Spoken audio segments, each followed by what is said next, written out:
Traxedia en Ribadumia. Este mediodía falecía un operario na fábrica de conservas La Brújula, no polígono industrial do municipio. O home quedou atrapado nunha máquina e non se puido facer nada por salvarlle a vida.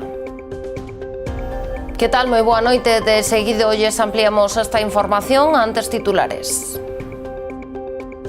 Os veciños de Aguiño concentráronse por última vez ante o Centro de Saúde. Poñen fin a 5 meses de movilizacións tras a incorporación de 2 médicos. Alumnado da Escola de Idiomas de Pontevedra reclama celeridade á hora de cubrir as ausencias do profesorado. Un grupo de lingua portuguesa denuncia que leva xa un mes sen clases. A subdelegada do Goberno na Coruña presidiu a Xunta Local de Seguridade en Boiro. Os datos expostos constatan un aumento da ciberdelincuencia. O alcalde de Vilagarcía ofrece á Xunta a colaboración do Concello no proxecto da estación intermodal. Alberto Varela apunta que o Goberno local non sabe nada dos plans autonómicos dende o ano 2021. Zona Aberta prepara unha filloada para os seus clientes. A asociación repartirá este doce tan típico de Entroido o martes pola mañá na Praza de Galicia. Haberá que presentar un ticket do comercio ou da hostalería locais. Estamos nas novas do día. Comezamos.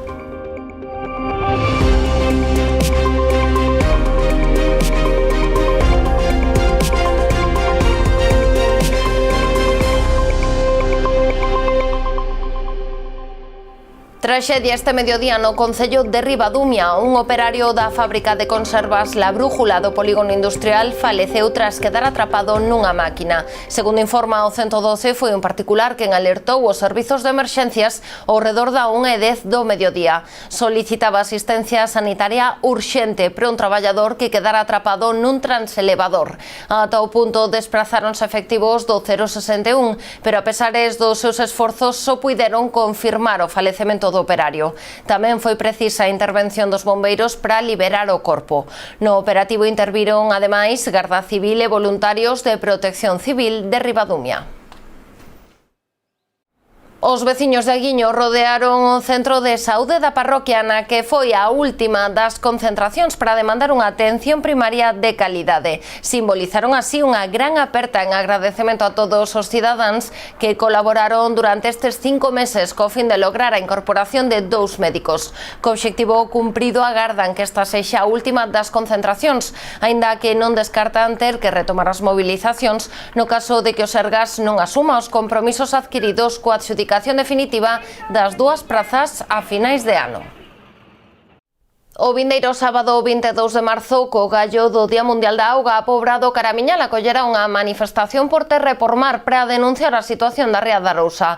Convocada pola Plataforma en Defensa da Ría da Arousa, a mobilización busca ser masiva para expresar o descontento coa xestión da Xunta, tanto polo abandono do marisqueo como polo impulso do Goberno autonómico, din, os proxectos de Altri e a mina de Touro.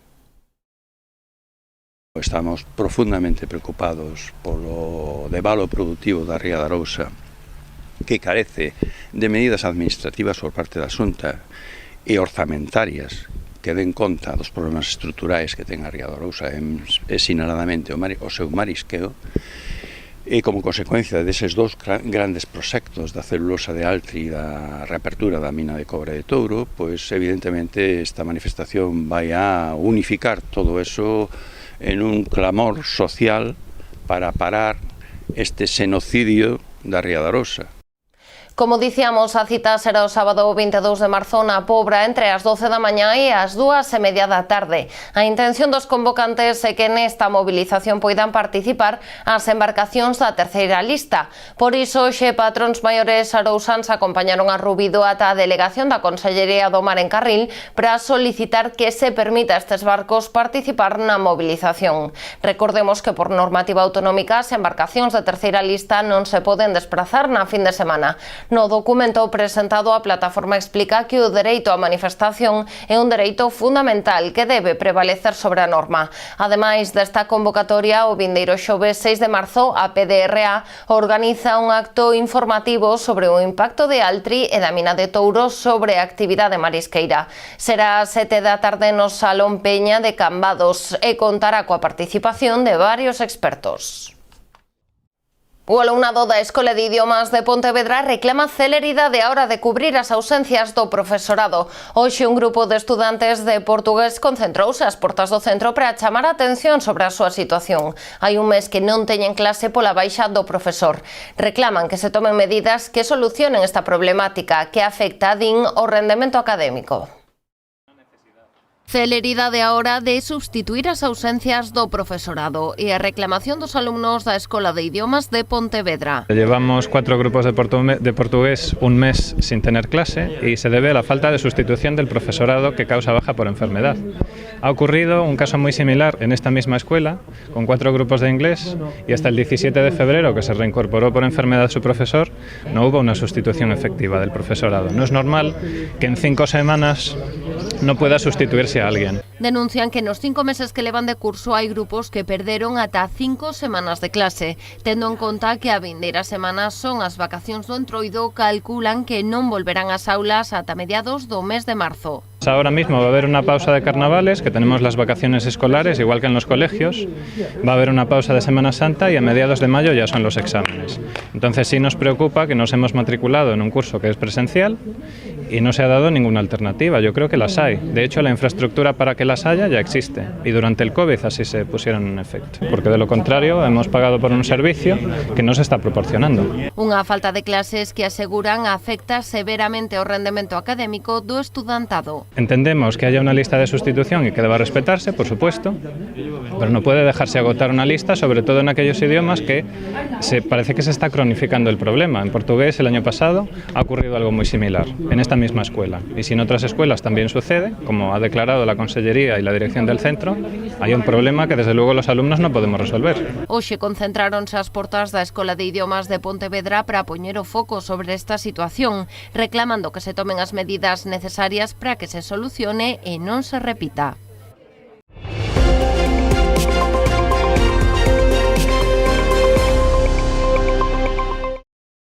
Boiro celebrou esta mañá a reunión ordinaria da Xunta Local de Seguridade. Na xuntanza, presidida pola subdelegada no Goberno da Coruña, María Rivas, fíxose unha avaliación da situación da seguridade cidadá no municipio. Presidida pola subdelegada do Goberno na Coruña, María Rivas, e o alcalde, José Ramón Romero, celebrábase a reunión ordinaria da Xunta Local de Seguridade. Na xuntanza na que tomaron parte tamén representantes dos corpos e forzas de seguridade do Estado, abordouse a situación da seguridade cidadá no municipio. Segundo puido constatarse na mesma, o índice de criminalidade no termo municipal mantense en cifras semellantes a anos anteriores. O que si se nota é un aumento significativo da ciberdelincuencia. Na valoración global temos unha situación moi estable.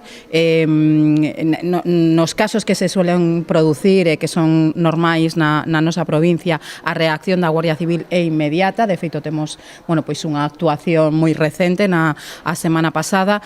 E logo, estamos traballando tamén no ámbito da ciberdelincuencia, que é unha destas novas formas de delincuencia que ten unha incidencia moi importante na taxa de delincuencia e que, para nós é un reto porque digamos que estamos centrando moitos esforzos en mellorar a cualificación de todos os nosos e as nosas axentes para poder atallar de maneira máis efectiva este tipo de delincuencia, pero en que engrosa as estadísticas de criminalidade, pero sin embargo ten esa peculiaridade, non? Que normalmente non se produce no lugar onde se presenta a denuncia, porque son feitos delictivos que se sustancian noutras zonas e noutros países, non?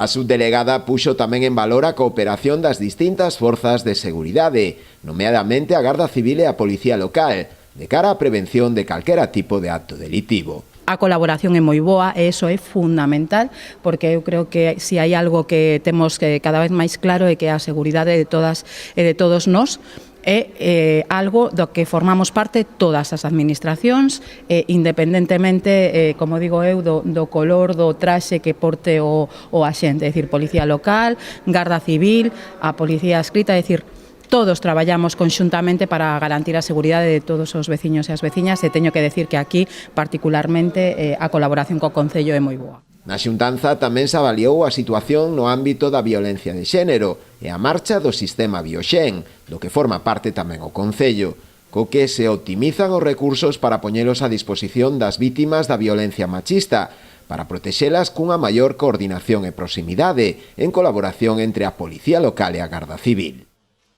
Tras a reunión, a subdelegada e o alcalde desprazáronse ata a praia da Ladeira do Chazo para comprobar a execución dos traballos desenvolvidos no areal co financiamento do Ministerio de Transición Ecolóxica. Xunto co xefe da demarcación de costas do Estado en Galicia, Carlos Gil Villar, percorreron a senda litoral construída para estabilizar os noiros e favorecer a rexeneración de todo o bordo litoral.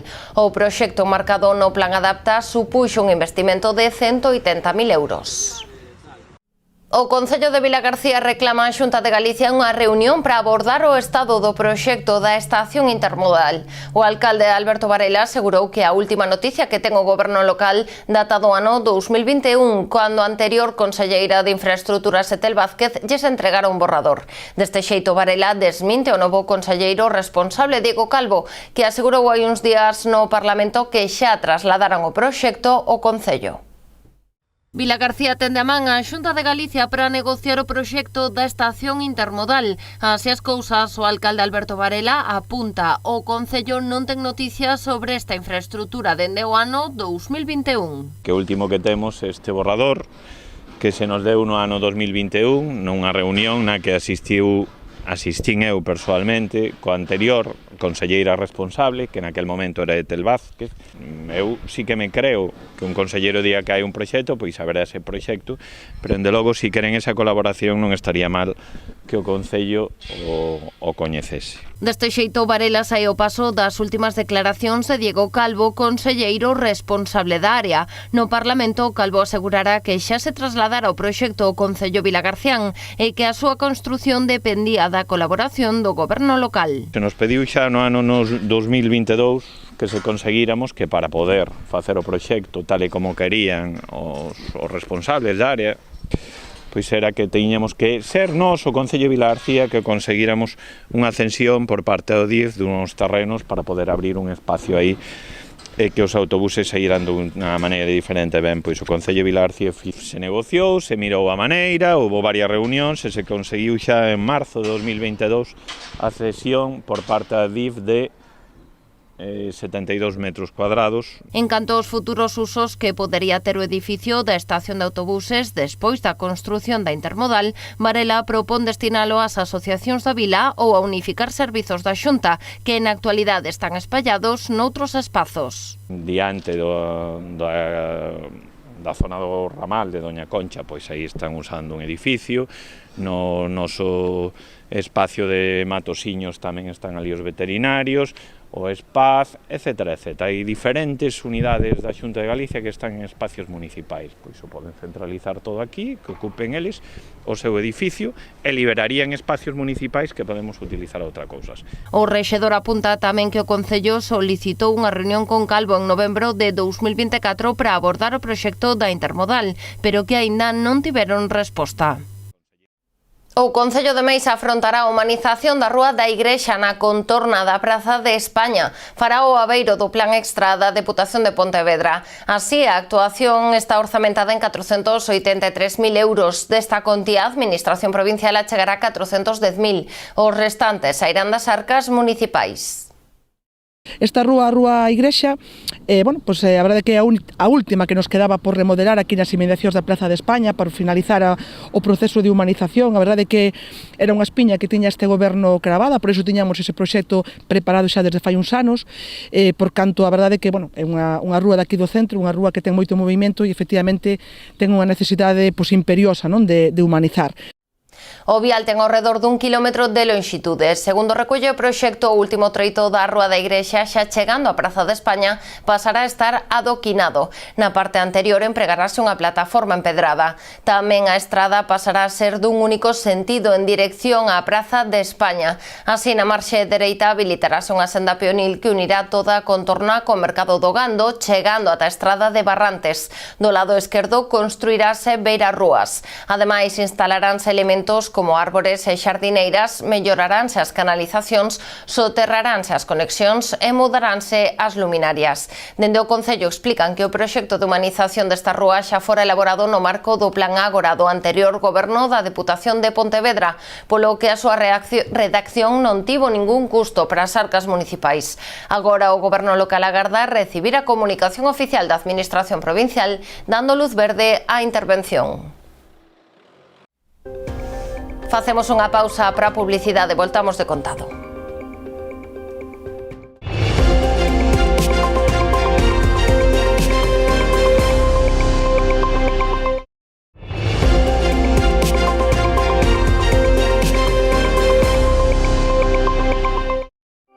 O Concello de Pontevedra xa coñece a oferta económica da empresa que opta a facerse co novo contrato de residuos do municipio. A proposta da candidata contempla unha rebaixa do 7,58%, case 900.000 euros menos o ano. A oferta foi revelada na mesa de contratación celebrada esta mañá. Agora será un técnico municipal quen teña que revisala para elaborar o seu informe. En conclusión, dice que a oferta, e así o dixo na mesa, era moi boa e que, de feito, o máximo que se podía adxudicar en puntos por este apartado eran 47 e esta oferta obtuvo o 45,1%. Perdón, obtuvo 45,1 puntos. Vamos dando pasos adiante, pasos certeros, e o que demostra isto é que a visión que ten este grupo municipal e os tiros por onde queremos que vaya o futuro dos residuos ten recorrido e parece que vai a ir adiante. Deste xeito, o contrato reducirase dos 12,8 millóns de euros ao ano aos 11,9. No referido ás melloras na que se poderían ofertar dúas por un máximo de 75.000 euros anuais, a empresa tamén as inclúe, sendo neste caso un incremento das rozas non previstas no contrato, así como o aumento e instalación de papeleiras. Os seguintes pasos a seguir na tramitación deste contrato pasan pola recepción do novo informe técnico sobre a oferta económica, para logo proceder coa proposta de adxudicación e a posta en marcha das novas prestacións que se contemplan pro servizo. Nesta nova etapa pasaría a contar con máis traballadores ata os 167, vehículos máis ecolóxicos e renovación total dos colectores. Os pregos do contrato contemplaban tamén a construción da planta de compostaxe da Canicouba nos terreos marcados polo Concello, que son de 4.000 metros cadrados. A oposición rianxeira tombou no pleno de onte a proposta do equipo de goberno para a aprobación do regulamento do Servizo de Atención Temperá. Consideran que o Executivo non mira pola calidade do servizo nin tampouco polas familias que dependen del. Un dos grupos máis críticos co equipo de goberno respecto ao regulamento do Servizo de Atención Temperá, que foi levado onte a pleno para a súa aprobación inicial, foi o Partido Socialista. Dende esta formación seguen insistindo en que o documento é demasiado xenérico e incompleto, deixando fora diferentes aspectos para eles chave á hora de regular este importante servizo, que debería estar adecuado ás necesidades de Rianxo e tamén ás familias que o necesitan. Somos conscientes de que o servicio é moi importante en Rianxo e o Partido Socialista o que está intentando é que impulsar que ese servicio sea un bo servicio dende o inicio, non esperar a que avance para tomar as decisións sobre o funcionamento. O momento de velar por o funcionamento do servicio é agora, e despois facer o seguimento, e ese é o que lle plantea o Partido Socialista. Un regulamento moi xenérico, o sea, non velaba por os intereses das familias, e nós o que reclamamos de forma específica é que haxa un horario remarcado, que haxa un procedimento de queixas, é dicir, que os usuarios do servicio poidan trasladar en que situación están sendo atendidos e como canaliza esa situación o Concello. O Concello de Rianxo nos remite nese regulamento inicial ao regulamento autonómico. vamos, o Concello de Rianxo ten que saber e decirlle á veciñanza como se regula esa situación. O voceiro socialista tamén critica a falla de transparencia por parte do Executivo con este asunto. O Partido Socialista o 4 de outubro lle solicita por email ao alcalde de Rianxo unha copia, un borrador. E ademais lle instamos a que publique no tabuleiro de anuncios municipal non só o anuncio de que se vai a proceder á aprobación inicial do regulamento, sino que publique e colgue no tabuleiro de anuncios unha copia do borrador para que as familias e os grupos da oposición teñamos ese documento e poidamos traballar con el de forma participativa. Esa era a proposta do Grupo Socialista e se lle trasladou así ao grupo de goberno. Non tuvemos resposta. O que estamos vendo é que solicitamos ao Concello hai un mes unha reunión ca Concellería de Servicios Sociais e ca empresa e a día de hoxe non temos. Un mes despois. Entón, o que nos invita a este tipo de situacións é que ou solicitamos comisións mixtas para participar e poder traballar cas familias de forma directa en base a un servicio ou senón vemos que non temos información. É dicir, hai unha opacidade neste servicio que nos fai dubidar realmente sobre como se está levando a cabo por parte do Concello. A alcaldesa de Lousame, Teresa Villaverde, mantivo un encontro coa conselleira de Política Social para avaliar a colaboración entre as dúas administracións nos servizos de atención á terceira idade. Fabiola García sinalou que a Xunta financia 45 prazas públicas de atención a persoas maiores en diferentes recursos do Concello. Para os que optan por ser atendidos no fogar, o seu departamento destinou o pasado ano 155.000 euros para financiar os bonos coidado. Con respecto a outros programas, destacan os convenios para a posta en marcha do Plan de Envellecemento Activo e Prevención da Dependencia, que supuxo un investimento de 76.000 euros no último ano. Diversas entidades do tecido asociativo e empresarial colaboran coa celebración do Día da Muller en Boiro. Dunha das novidades ven da man dun local hostaleiro que ofrecerá unha hamburguesa especial en homenaxe á activista feminista Naomi Parker. Como cada ano, o Centro de Información á Muller de Boiro organiza unha serie de actividades ao redor do 8M. O acto central terá lugar o venres 7 ás 11 da mañá na entrada da Casa do Concello. Diversas entidades sociais e educativas sumáronse á programación, como é o caso da Cruz Vermella, que a través dos seus talleres de memoria participará no proxecto As Mulleres, motor da nosa vida, promovido polo IES Praia Barraña. As mulleres sempre foron o motor do noso pobo, por iso as mulleres dos talleres de memoria queren expoñerlle aos xóvenes que non soamente se dedicaron ao cuidado das súas familias, senón tamén que foron pioneiras no traballo fora do domicilio. É por iso que queremos levar esta actividade aos centros educativos, donde lles van a explicar de primeira man como foi, digamos, ese primer paso a traballar fora do domicilio, aparte de cuidar as súas familias. Tamén a hostalería colabora co Concello en prol da igualdade. Durante todo o mes de marzo, o local Gin Lab ofrecerá a hamburguesa especial Naomi Parker en homenaxe á activista norteamericana. No verán realizamos unha colaboración con diferentes establecementos de hostalería e restauración. Fixemos un protocolo para detectar os acosos, para detectar eses acosos posibles, que saber facer, como detectalos e como abordalos desde a hostelería, os acosos sexuais ou por razón de sexo. Neste caso estamos hoxe no Gin Lab, que é un deses locales que estuvo adherido, e desta quenda, neste anualidade, neste mes da igualdade de marzo, o que tamén nos propuxeron foi continuar con esas alianzas e estableceron, unha nova actividade dentro do seu establecemento. Empezamos a falar coas chicas do CIM para facer a colaboración esta, e ocorreusenos a idea de presentar unha hamburguesa que vai levar uns ingredientes en un estilo americano, e ocorreusenos homenaxear a Naomi Parker, que foi a chica que inspirou o cartel de We Can Do It. O programa de actividades complementarase con outras citas, como as xornadas Mulleres Saúde, sesións de adestramento de solo pelviano ou un curso de autodefensa, entre outras. Ciclo de cine feminista, maratón fotográfico e teatro son algunhas das propostas do Concello de Vilagarcía para conmemorar o 8 de marzo. A lectura do manifesto dará o tiro de saída ás diferentes actividades. Será o venres día 7 ás 12 da mañá fronte á Casa Consistorial. Todos os días son 8 de marzo, non podemos en ningún momento baixar a guardia na loita pola defensa dos dereitos das mulleres, sobre todo, como estamos a ver, ante esa onda negacionista que moitos representantes políticos que ocupan incluso postos de responsabilidade, pois últimamente negan esta loita das mulleres polos seus dereitos e negan tamén esa loita polo feminismo, que nunca me canso de decir que o feminismo non é máis que a igualdade efectiva entre homes e mulleres. O sea que, como dixen, compre máis que nunca seguir avanzando e seguir na loita pola defensa dos nosos dereitos. Para poñer en valor o traballo das mulleres no Séptimo Arte, o Concello organizou un ciclo de cine en colaboración co Club Adega e que contará coa presenza da directora de arte Marta Villar, que presentará e comentará cada filme. As películas proxectaránse no Salón García ás 8:30 da tarde con entrada de balde ata completar aforo. Arrancará o día 7 co documental de Margarita Ledo, Prefiro condearme. Continuará o día 14 con Bert e rematará o venres 21 con O soño da sultá, un conto feminista dirixido por Isabel Erguera.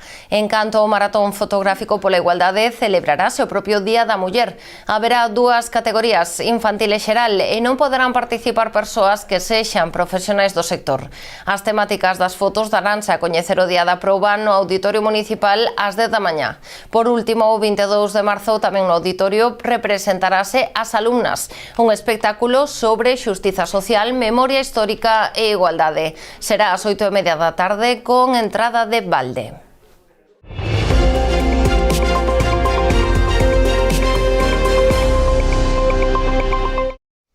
Nova proposta da Asociación de Comercio e Hostalería Zona Aberta de Vilagarcía para animar a vila durante o entroido.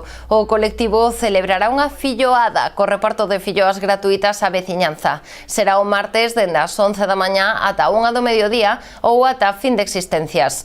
O único requisito, presentar un ticket de compra do comercio ou da hostalería locais. Ademais, Zona Aberta anima os seus asociados a disfrazarse durante as festas do entroido.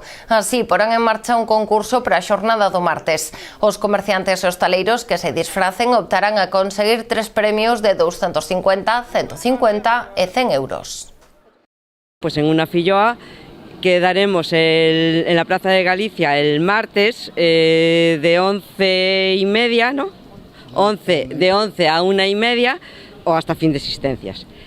Y para poder degustarla, pues tendráis que presentar un ticket tanto de comercio como de hostelería desde el día 1, que será mañana, hasta el martes por la mañana.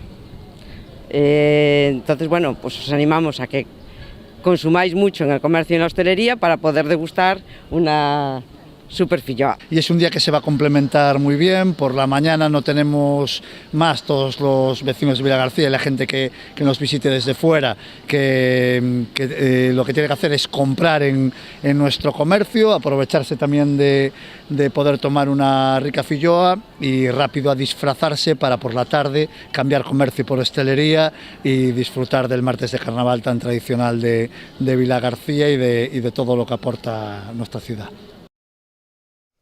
Barbanza afronta unha fin de semana chea de actividades para festexar o entroido. Na maioría dos concellos os nenos serán os principais protagonistas, con desfiles e festas infantís como as que terán lugar mañá en Portodoson e Rianxo, o domingo na Pobra, e Boiro e o luns en Noia. Entre as citas máis tradicionais destaca a festa da Orella de Porco da Boliña, que se celebra da mañá, ou o Festival de Murgas e comparsas de Ribeira previsto pro domingo. O martes de entroido os adultos gañarán protagonismo con desfiles e concursos de disfraces en Boiro e a Pobra, mentres que algúns concellos, como Ribeira e Portodoson, despedirán os festeixos o mércores de cinza co enterro do Felipe, outros gardarán aínda a gran traca final para a fin de semana de Piñata. O venres 7 terá lugar o Rally París-Dakar de Noia, o sábado o enterro do Felipiño na Pobra e o domingo a sucesión de enterros polas parroquias de Boiro. O equipo de remo integrado por usuarios de Amicos debutará este domingo no Campeonato Galego de Remo Ergómetro que se celebrará en Boiro. A iniciativa partiu do Club de Remo Cabo de Cruz e conta coa colaboración de Gealsa. Carol, Maca, Adrián e Miguel compoñen o Club de Remo Cabo Inclusión que se estreará este domingo no Campeonato Galego de Remo Ergómetro. Levan meses adestrando duro da man de Gustavo do Club de Remo Cabo de Cruz, co obxectivo de acadar os mellores resultados na cita deportiva que se desenvolverá no pabillón da Cachada. Este domingo tenemos un campeonato con Cabo de Cruz y nos gustaría que vinierais a vernos. Un par de meses entrenando y con el profesor Gustavo dándonos caña al campeonato y que venga a vernos y nos gustó mucho. Nos está aportando a iniciativa de este deporte, Club de Remo, que será muy importante para Cabo de Cruz, pero para amigos tamén. Esta colaboración entre amigos, entidade da que forman parte os 4 deportistas, e o Club de Remo conta tamén co apoio de Gealsa, patrocinador do equipo a través do seu programa de responsabilidade social corporativa WISI. A idea parteu de Gustavo, que co tema do campeonato galego e como federativo, pois tuvo a idea de dar outro pasiño máis na forza social do Club de Remo. Penso que estamos nun momento bo, así que vamos medrando, pois hai que ir buscando outras vías tamén de fomentar o deporte. Este é unha máis, xa solamente oindo as declaracións deles están moi contentos con isto, gustalles, distraos, e bueno, penso que tamén é moi positivo para o club e máis para a labor social que temos que corresponder. Al ser do programa de RSC WISI apoiamos a ambas entidades e que se unan nun proxecto tan bonito como é levar o remo e o campeonato galego unha tripulación de nenos e nenas de amigos, a verdade é que é moi satisfactorio para todos. Como ben decía o presidente, o deporte axuda a medrar como persoas e como decía o lema de amigos, aquí somos persoas que axudamos a persoas.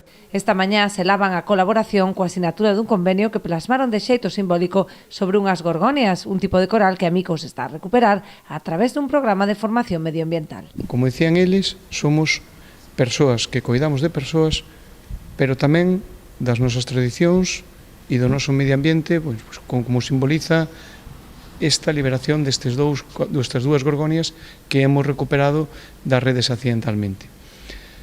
Para nós significa moito porque significa que pouquiño a pouco o traballo, a implicación e o compromiso vai calando. Ata aquí chegou esta edición das Novas do Día. A actualidade volve a Canal Rías Baixas o luns. Que pasen unha feliz fin de semana de Entroido.